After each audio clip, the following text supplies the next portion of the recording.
আমাদের বাংলাদেশের একজন আলেম, ওনাকে গোয়েন্দা লাগাই দিয়েছে সরকার, ওই আগের সরকারের আমলে, যে উনি কোথায় কোন বক্তব্য দেয়, মসজিদে কি মিম্বরে বক্তব্য রাখে, মাহফিলে কি কথা বলে, তুমি এগুলো নজরদারিতে রাখবে।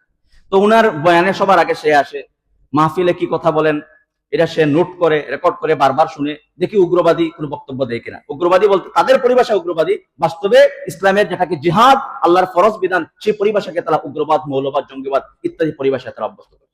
তো দীর্ঘদিন ওনার বয়ান শুনতে শুনতে, উনি তো কোরআনের বয়ান দেন, শুনতে শুনতে সেই যে কোরআন তো মুআসসির, কোরআন হলো প্রভাব সৃষ্টিকারী, যদিও সে ভিন্ন উদ্দেশ্য নিয়ে আসছে।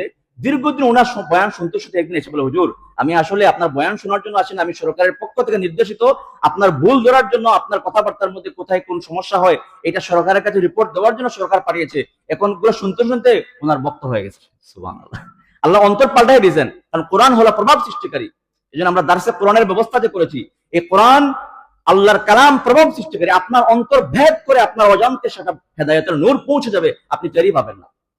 আপনার অজান্তে আপনার আচরণ পরিবর্তন করে ফেলবে কোরআন, আপনার অজান্তে আপনার চিন্তা চেতনা পরিবর্তন করে ফেলবে আল্লাহর কোরআন। সেই আল্লাহর কোরআন হলো প্রভাব সৃষ্টিকারী। এই জন্য আমরা দার্সে কোরআন বলি যে সবাই আসেন, তিলাওয়াত শুনেন, বুঝেন, কোরআনের হেদায়েত গ্রহণ করার চেষ্টা করেন। এই কোরআন হলো প্রভাব সৃষ্টিকারী।